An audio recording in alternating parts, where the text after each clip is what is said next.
안녕하세요. 김영진 목사입니다. 이 영상은 성경 통독하시는 데 도움을 드리기 위해 마련한 영상입니다.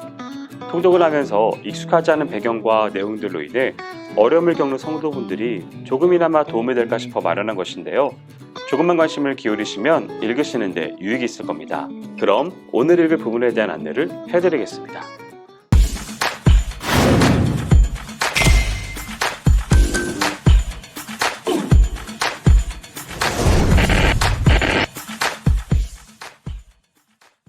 오늘 읽을 본문은 출애굽기 28장에서 29장까지입니다.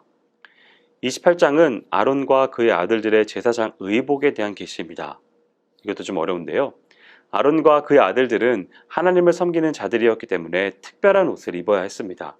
제사장의 옷은 특별히 7가지로 구성되어 있으며 각기 특별한 상징적 의미를 가지고 있습니다. 먼저는 흉패입니다. 이것은 네모 반듯한 것으로서 제사장이 입는 에봇의 앞 가슴에 달았습니다. 이 안에는 이스라엘의 12지파를 상징하는 보석과 우림과 둠밈이 들어있습니다.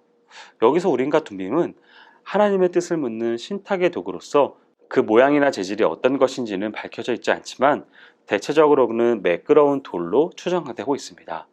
대제사장은 국가적으로 중대한 문제가 발생할 때마다 자신이 착용하였던 흉패 속에 우림과 둠밈을 꺼내어 하나님의 뜻을 분별하였습니다. 두 번째는 에봇입니다.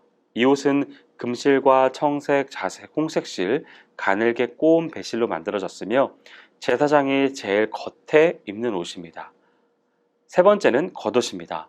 이 옷은 에봇 안쪽에 있는 옷으로서 에봇을 받쳐주는 옷이라고 하는 점에서 에봇 받침 겉옷이라고 불립니다. 청색으로 만들어졌습니다. 네 번째는 속옷입니다. 하얀 배실로 만든 것으로 겉옷 안쪽에 입었습니다. 그러나 이 옷은 오늘날의 속옷과 같이 제일 안쪽에 입는 옷을 말하지 않고 평상시 입는 겉옷이라고 이해해야 합니다. 이런 면에서 볼 때 겉옷은 에봇을 받쳐준다는 특징이 있고 속옷은 일반적인 겉옷, 즉 바깥으로 보이는 옷이다, 이렇게 이해하면 좋을 것 같습니다. 다섯째는 관입니다. 이것은 하얀 배실로 만들어진 것으로서 원추형 모양을 하고 있습니다. 이 관은 하나님 앞에 머리를 감추는 것으로 제사장들이 하나님의 말씀에 그대로 순종한다는 것을 나타냅니다.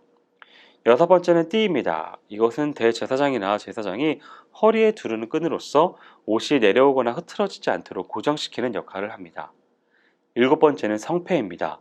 제사장이 머리에 쓰는 관에 매는 판으로서 여호와께 성결이라는 글자가 쓰여 있습니다. 하나님께서 대제사장의 성결을 보증하신다는 의미입니다.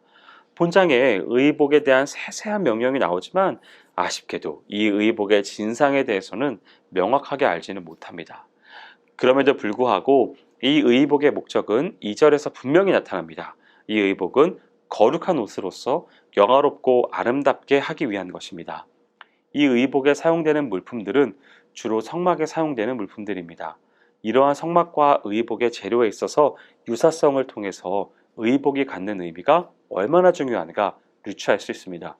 대제사장의 사역은 하나님의 언약 백성들에게 하나님의 임재에 대해 의미를 기대하게 합니다. 성막이 거룩하신 하나님의 임재를 나타내듯이 의복은 단지 장신구로서의 의미가 아니라 하나님의 임재를 상징적으로 나타내 줍니다. 29장은 제사장의 위임과 관련된 정결 규례에 관한 설명입니다. 그들의 실제적인 정결식은 후에 언급됩니다. 오늘은 규례에 대한 소개인데요. 하나님은 모세에게 아론과 그의 아들들에게 제사장직을 맡도록 준비시키라고 말씀하셨습니다. 모세는 수송아지 1마리와 흠없는 수양 2마리를 준비하고 누룩을 넣지 않은 가루를 준비하여 무교병과 무교전병과 무교과자를 만들어야 합니다. 음식들은 광주리에 담아져서 희생제물로 드릴 짐승들과 함께 바쳐져야 합니다. 아론과 그의 아들들은 회막 입구에 서서 물로 씻어 정결하게 해야 합니다. 다음으로 모세는 그의 아들들에게 특별한 의복을 차려 입어야 합니다. 하나님은 다음으로 수송아지를 회막 입구로 가져오게 하셔서 아론과 그의 아들들이 그것을 죽이고 희생제단의 뿔에 바르라고 지시하십니다. 나머지 피는 제단 아래에 쏟아버리라고 합니다. 수송아지의 내장 역시 제단에서 불태우지만 가죽과 희생제물에서 잘라낸 다른 모든 부위는 진 밖에서 불태웁니다. 모세는 아론과 그의 아들들에게 수양 1마리의 머리 안수하고 그것을 죽이라고 지시했습니다. 그리고 나서 그들은 그 피를 희생제단의 주위에 뿌립니다. 아론은 그 양의 각을 뜨고 내장을 씻어서 제단 위에 올립니다. 수양을 죽이고 피를 취해 바릅니다. 모세는 죽인 수양의 내장 부위를 취하여 아론과 그의 아들들이 여호와 앞에서 광주리에 담긴 떡과 과자와 함께 흔들게 했습니다. 그리고 그들의 손에서 그것들을 받아서 모세가 제단에서 바쳤습니다. 이 위임식은 7일 동안 거행되는 것입니다. 규례대로 치밀하게 거행되는 이 의식에 하나님의 영광이 함께할 것입니다. 그분은 회중의 희생제사와 예배에 함께 하시며 그들의 죄를 용서해 주실 것입니다. 여기까지 출애굽기 28장에서 29장까지 성경 통독을 하실 때 도움이 될 만한 내용을 전해드렸습니다. 혹시 이 외에 질문이 있으시거나 나누고 싶은 이야기가 있으시면 밴드나 댓글로 달아주시면 필요한 도움을 드리겠습니다. 그럼 내일 다시 만나도록 하겠습니다.